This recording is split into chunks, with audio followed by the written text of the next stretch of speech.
narrow monochromatic beam of light of intensity I is incident on the glass plate as shown, this one. Another identical glass plate is kept close to the first one and parallel to it, ये वाली. Each glass plate reflects 25% of light and transmit remaining. Find the ratio of minimum and maximum intensity in interference pattern by the two beams obtained after one reflection at each plate. यहाँ पे तो एक reflection में 25% means I/4 वापस आ जाएगी. यहाँ से जो रिफ्लेक्ट होके आएगी वो कितनी आएगी वापस.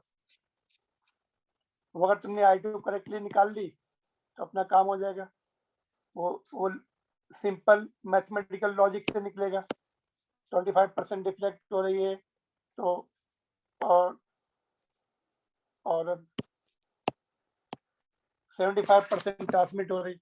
इस फार्मूले में पुट कर देंगे तो I1 तो आ गया I/4. सिंपल मैथमेटिकल लॉजिक से अगर तुमने I2 निकाल लिया, इसमें वैल्यू पुट कर दो, आंसर आ जाता है.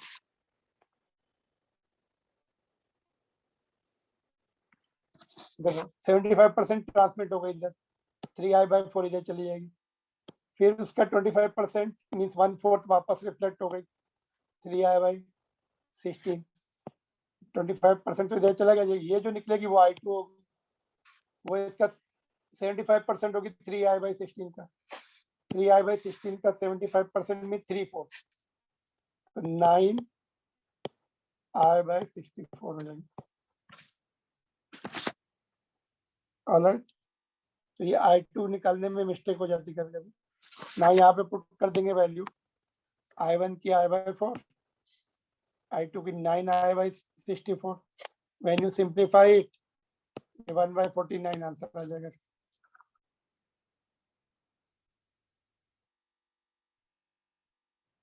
तो this is slightly tricky part, थोड़ा सा उसको समझ के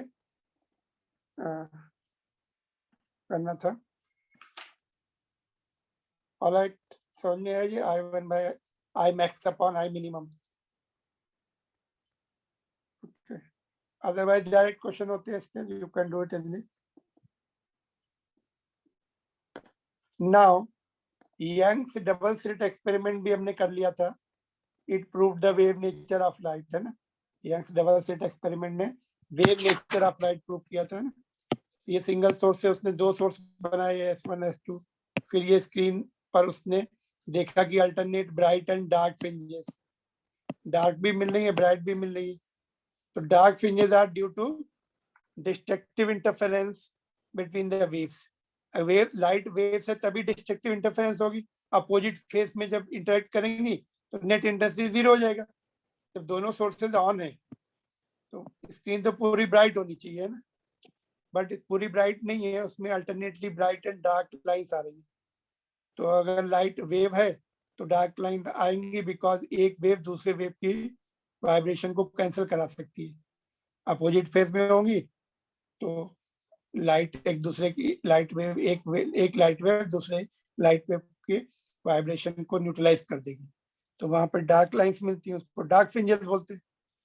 तो हाइगन्स ने जो 1600 सेंचुरी में बताया था कि लाइट वेव्स है, फिर इसने 1900 सेंचुरी में करीब करीब 300 इयर्स के बाद उसने प्रूव करके दिखाया, yes light is wave by destructive interference by dark fringes. अगर वेव नहीं होती तो वो डार्क लाइंस नहीं आती, शायद पूरा ब्राइट ही ब्राइट रहता है स्क्रीन. 6 o'clock. ऑलराइट. तो ये लाइंस को हम फ्रिंजेस बोलते हैं, डार्क एंड ब्राइट बैंड्स को we call it fringes. And theory of interference fringes मतलब इसमें क्या निकालते हैं हम लोग कि पाथ डिफरेंस है ना, इसका इतना पाथ और इसका इतना पाथ, दोनों का जो डिफरेंस है, डिफरेंस ऑफ देयर पाथ, इसका पाथ डिफरेंस, उसको x लिखते हैं, which is f2p minus s1p. इसने इतना ट्रेवल किया, इसने इतना, तो path difference is x. Point p कितनी डिस्टेंस पर है, y डिस्टेंस पर है ना, और स्लिट से स्क्रीन की डिस्टेंस कितनी, कैपिटल डी। दोनों स्लिट्स या कोहेरेंट सोर्सेस की डिस्टेंस कितनी, स्मॉल डी। तो इन चारों के बीच में y के और d के at capital D and x के बीच में रिलेशन निकालने को थ्योरी ऑफ इंटरफेरेंस फ्रिंजेस बोलते हैं।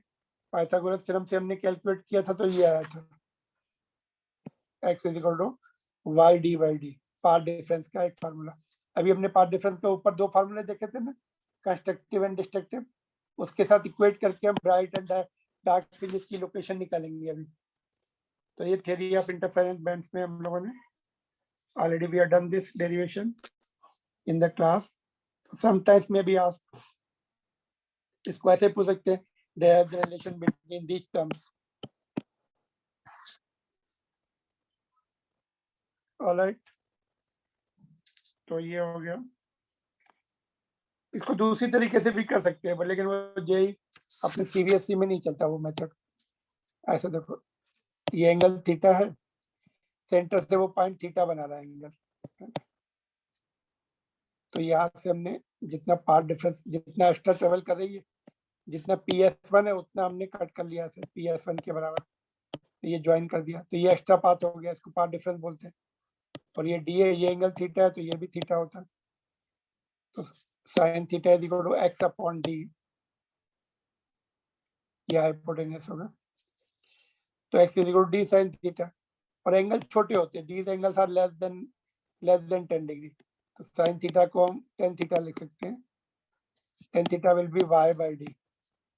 तो साइन थीटा को tan थीटा लिखा, which is y by D. तो ये रिलेशन आ गया, x is equal to y D by D. ये बट बोर्ड में ऐसे करना है तुम्हें, और कॉम्पिटिटिव पॉइंट ऑफ व्यू से हमें ये रिलेशन भी चाहिए। जेई एंड नीट के लिए ये रिलेशन भी हमें लगता है, बोर्ड में नहीं लगता ये relation. Not in CBSE board में लिखा है यहाँ पे, देखो, नॉट फॉर सीबीएसई। तो कंपटीशन में ये रिलेशन भी लगेगा, और ये हमने शॉर्टकट मेथड से प्रूव कर लिया। अगर भूल भी जाते हैं तो इसे प्रूव कर सकते हैं। ऑलराइट, तो उसके बाद location of bright fringes from the centre of the screen, ये वाई डिस्टेंस से हम इंडिकेट करते हैं, सेंटर से कितनी दूरी पर पर्टिकुलर फ्रिंज है, ब्राइट फ्रिंजेस। फर्स्ट ब्राइट, पहले सेंटर ब्राइट बनती, फिर बनती है तुम्हारी डार्क फ्रिंज बनती, फिर फर्स्ट ब्राइट बनती, फिर सेकंड डार्क बनती, फिर ब्राइट बनती। ऐसे फ्रिंजेस बनती। देखो कहाँ गए फ्रिंजेस का डायग्राम, लाइक दिस, या फिर लाइक दिस, है ना। इसमें इधर उधर बननी, ऐसे बननी हॉरिजॉन्टल। स्लिट अगर वर्टिकल है ऐसे, तो वर्टिकल फ्रिंजेस बनेगी, और स्लिट अगर हॉरिजॉन्टल है तो हॉरिजॉन्टल फ्रिंजेस बनेंगी ऐसे ऐसे। स्लिट के पैरेलल बनती फ्रिंजेस, ठीक है। तो लोकेशन हमें निकालनी है, फर्स्ट ब्राइट कितने पे बनेगी, सेकंड ब्राइट कितने पे बनेगी, थर्ड ब्राइट कितने पे बनेगी। उसकी लोकेशन निकालने के लिए हम इक्वेट करेंगे पाथ डिफरेंस को ब्राइट फ्रिंजेस की कंडीशन के साथ इक्वेट करेंगे, है ना। तो देखो ब्राइट फ्रिंजेस की कंडीशन क्या थी, कंस्ट्रक्टिव इंटरफेरेंस की, एन लैम्डा थी। अभी हमने जो रिलेशन निकाला x is equal to y D by D, तो दोनों को इक्वेट कर देंगे, दोनों पाथ डिफरेंस के लिए है। तो ये वैल्यू यहाँ पुट कर दी, तो ये रिलेशन आ गया। तो y निकाल लिया, y क्या इंडिकेट करता है, सेंटर से पर्टिकुलर पॉइंट की डिस्टेंस। इसमें हमने कंस्ट्रक्टिव इंटरफेरेंस के कंडीशन से इक्वेट किया, तो हमें ब्राइट पॉइंट की डिस्टेंस मिल जाएगी। पहला ब्राइट कितनी दूरी पर है, दूसरा ब्राइट कितनी दूरी पर, तीसरा ब्राइट कितनी दूरी पर है, ब्राइट लाइन, ब्राइट फ्रिंज। तो ये रिलेशन मिल गया ना। तो सेंटर ब्राइट तो यहाँ पे 0 रहेगा, है ना। जो फ्रिंजेस हैं कहाँ गए, एक फ्रिंजेस को मैं यहाँ पे ले आता हूँ, ऊपर ले आता हूँ कॉपी करके, है ना। जैसे ये है,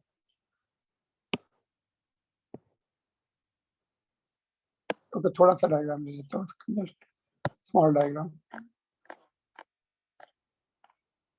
देखो यहाँ पर सपोज ये सेंटर ऑफ द स्क्रीन है, ये वाला।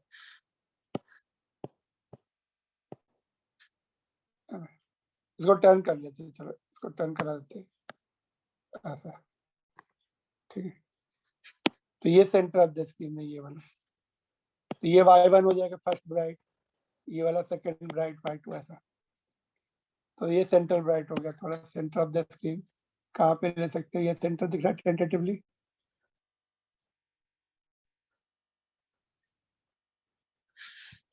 थोड़ा सा बड़ा कर लेंगे उसको। देखो सेंटर ब्राइट ये वाला ले लो,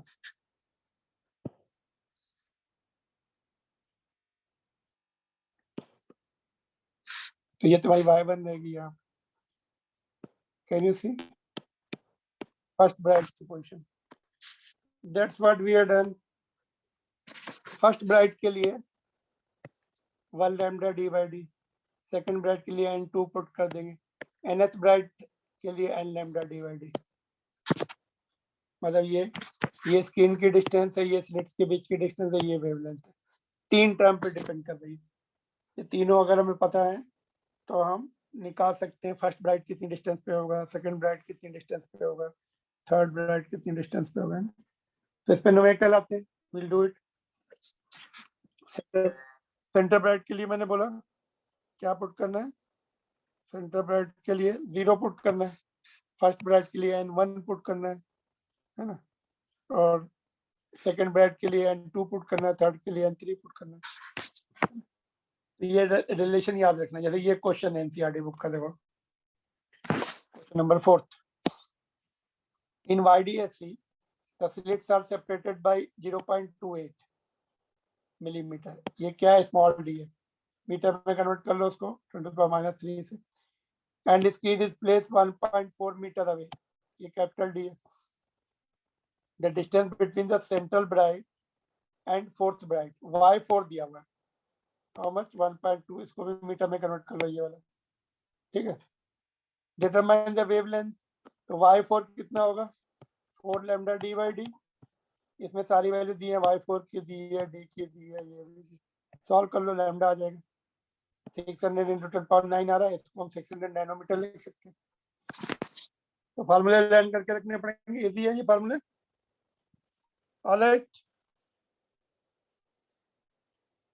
और ऐसे ही डिस्ट्रक्टिव की होगी। डिस्ट्रक्टिव में क्या हो जाएगा, यहाँ पर n की जगह 2n-1 आ जाएगा, और नीचे 2 भी आ जाता है, ऊपर भी 2 नीचे भी 2 -1 भी। अच्छा, इससे पहले एक पॉइंट और देख लेते हैं, angular position of bright fringes.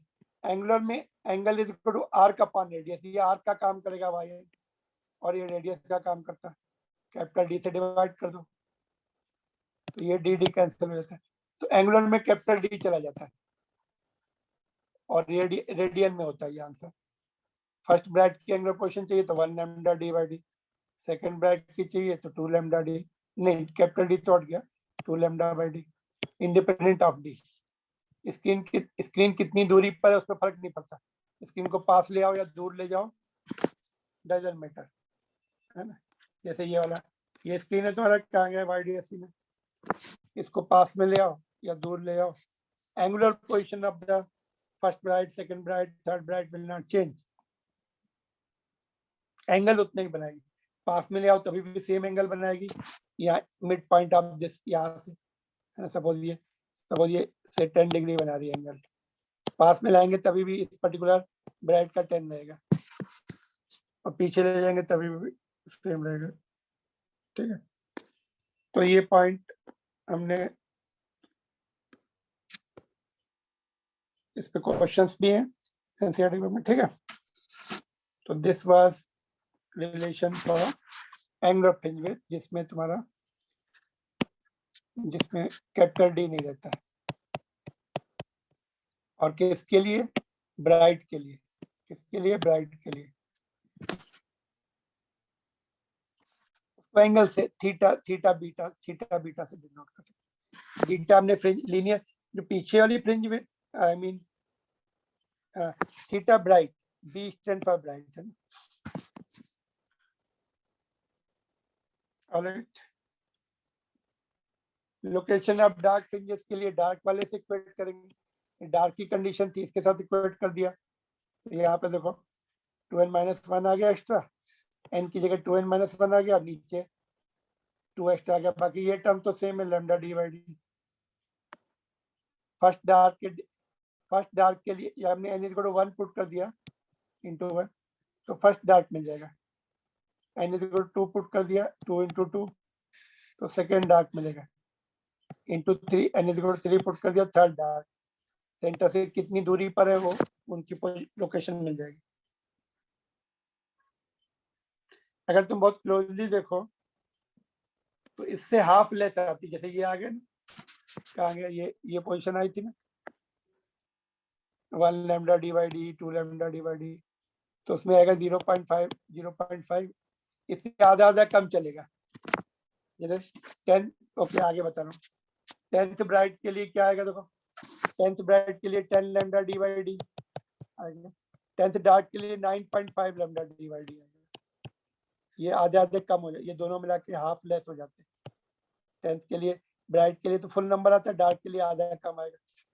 5 bright के लिए 5 लैम्डा डी बाई डी आएगा, और 5 डार्क के लिए आधा कम कर दो। अगर तुम्हें ये रिलेशन याद भी नहीं आ रहा है तो ब्राइट वाले से हम आधा कम करके लिख सकते हैं, पर्टिकुलर कौन सी ब्राइट की बात हो रही है उससे आधा कम कर दो। फिफ्थ ब्राइट की बात हो रही है 5 lambda D by D, fifth dark की बात हो रही है तो हाफ कम करके लिखो 4.5 लैम्डा डी बाई डी। ठीक है। इंटेंसिटी वेरिएशन कभी कभी पूछते हैं। इंटेंसिटी वेरिएशन ऐसे आती, ये वाला डायग्राम, ऊपर वाला डायग्राम।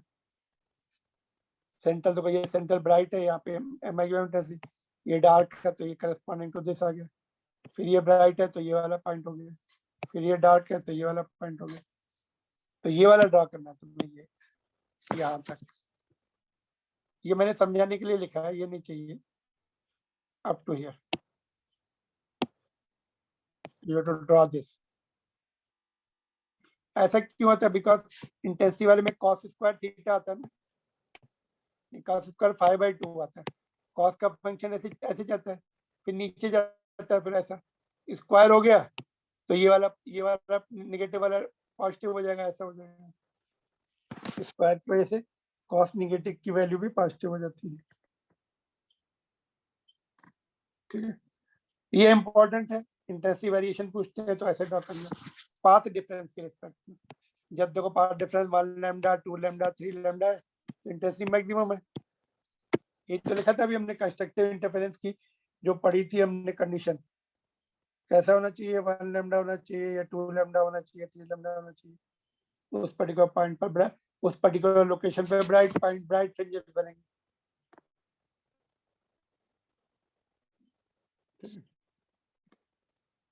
और कभी कभी बोर्ड एग्जाम कंपटीशन में या बोर्ड में पूछ सकते हैं कि फ्रिंजेस हाइपरबोलिक होती हैं कि स्ट्रेट होती हैं। इन जनरल हाइपरबोलिक है, क्योंकि ये जो रिलेशन होता है पाथ डिफरेंस अगर कांस्टेंट है किसी पर्टिकुलर पोजीशन के लिए तो ये हाइपरबोला को रिप्रेजेंट करता है मैथमेटिकली। बट अगर ये है d is very large, d क्या है, distance of screen as compare to fringe width अभी हम आगे निकालेंगे बीटा, तो उससे काफी लार्ज है। फ्रिंज विड्थ मिलीमीटर में आती, ये मीटर्स में होती, तब वो स्ट्रेट लाइन दिखती, तब जो है then they are straight line. तो generally we are using this one very, अपने कोर्स में वेरी लार्ज के लिए है। तो what will be light the fringes of straight line. Extra point में बता दूं, अगर अगर अगर अपना स्लिट प्लेन ऐसे ओरिजेंटल कर दिया हमने, कैसा रहता है, वर्टिकल होता है। अभी हमने स्लिट प्लेन देखा था, ऐसा था, एक स्लिट यहाँ पे थी S1, एक नीचे थी S2 नीचे थी, 6:15. बट स्लिट प्लेन को हमने ओरिजेंटल कर दिया ऐसा, तब सर्कुलर फ्रिंजेस बनती है यहाँ पर।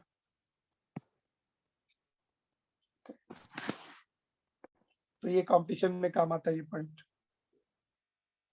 सर्कुलर फ्रिंजेस नंबर भी कम हो जाएंगे, तो ये ऐसा एक फ्रिंज बन गई पूरी, और जो स्ट्रेट लाइन में फ्रिंजेस थी उनको अलग अलग काउंट करते, सेंटर वाली 1 हो जाएगी, ये ब्राइट सेंटर ब्राइट हो जाएगी, ये ब्राइट वन पहले डार्क बनेगी फिर ऊपर ब्राइट वन, इस तरह से अलग अलग काउंट होती। इसमें ऊपर नीचे मिला के एक ही काउंट होती, सर्कुलर बन जाती, नंबर ऑफ फ्रिंजेस रिड्यूस्ड हो जाती, सर्कुलर फ्रिंज बोलते हैं उसको। तो ये एक्स्ट्रा पॉइंट है, not in the our CBSE board. Fringe width कैसे निकालते हैं? ये जो फ्रिंजेस थी हमारी ब्राइट या डार्क, वो दो सक्सेसिव डार्क फ्रिंजेस के बीच के डिस्टेंस को या दो सक्सेसिव ब्राइट फ्रिंजेस के बीच के डिस्टेंस को एक फ्रिंज विड्थ बोलते हैं। तो डिफरेंस निकाल लो, ब्राइट के लोकेशन का डिफरेंस लिया, ब्राइट का n+1 माइनस nth लोकेशन, दोनों का डिफरेंस लिया तो लैम्डा d बाई डी आ जाता है। फ्रिंज विड्थ जो है lambda d by D. Fringe width के सिंबल ओमेगा भी कभी कभी यूज करते हैं, विल बी यूजिंग बीटा, कभी कैपिटल एक्स भी यूज करते हैं फ्रिंज विड्थ का सिंबल। तो लैम्डा d बाई डी कितने फैक्टर पर डिपेंड कर रहा है? 3 पर। लैम्डा वेवलेंथ पर डिपेंड कर रहा है, d पर डिस्टेंस ऑफ द स्क्रीन पर डिपेंड कर रहा है, और स्लिट्स के जो होल्स हैं जिनको हम कोहेरेंट सोर्सेज भी बोलते हैं, को दो कोहेरेंट सोर्सेज या दो स्लिट्स के बीच का डिस्टेंस है स्मॉल d, 3 पर डिपेंड करते हैं। अगर तुमने हायर वेवलेंथ की लाइट यूज की तो फ्रिंज विड्थ बढ़ जाएगी। सपोज रेड की यूज की तो सबसे ज्यादा रहेगी विजिबल रेंज में, वायलेट की यूज की तो सबसे कम रहेगी उसकी फ्रिंज विड्थ। और स्क्रीन को दूर शिफ्ट कर दिया तभी फ्रिंज विड्थ बढ़ जाएगी, स्लिट्स को दूर कर दिया तो डिस्टेंस बढ़ेगी स्लिट के बीच में, तो ये कम हो जाएगी।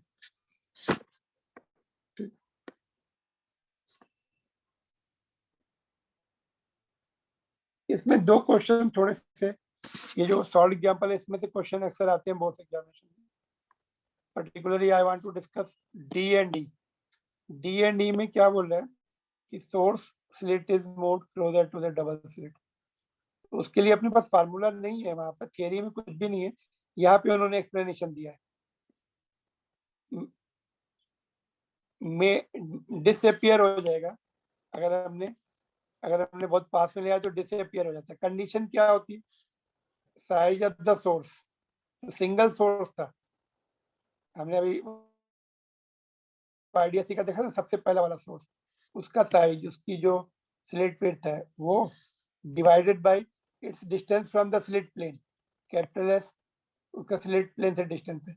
ये एस बाई एस जो है ना, it should be less than ratio of wavelength of light divided by distance between two slits. ये कंडीशन मेंटेन होनी चाहिए। अगर तुम ये कम कर रहे हो तो हो सकता है ये इक्वल हो जाए या ग्रेटर हो जाए, तब फ्रिंजेस डिसअपियर हो सकती है। ये थोड़ा सा एक्स्ट्रा पॉइंट है, तुम्हें ऐसे लर्न करके रखना पड़ेगा। इसका फार्मूले में तो नहीं आता, अपनी अभी हमने जो डिराइव किए थे है ना, उसमें फ्रिंज विड्थ की, उसमें तो ये size of the source and दोनों सोर्स एंड डबल स्लिट के बीच के डिस्टेंस का कोई फार्मूला नहीं था, बट यहाँ पे उन्होंने दिया। ऑलराइट, बाकी तो रेगुलर क्वेश्चंस हैं।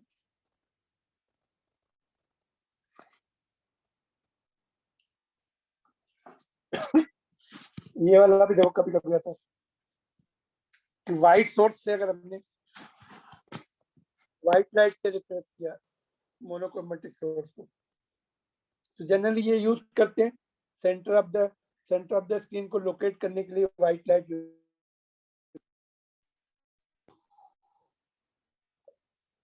कैसे पता लगता है कि सेंटर ऑफ द स्क्रीन है? तो सेंटर ऑफ द स्क्रीन पे सभी कलर्स का पार्ट डिफरेंस 0 हो जाता है, ब्राइट फ्रिंज बनती है, सभी कलर्स फिर से मिक्स होकर व्हाइट लाइन देंगे सेंटर में, उसके ऊपर और नीचे कलर्ड फ्रिंज पैटर्न बनता है।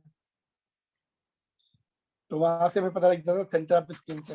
कलर्ड फ्रिंज पैटर्न में कौन सा कलर पास में रहेगा सेंटर ऑफ द स्क्रीन का? Why? Because nearby colours कौन से रहेंगे?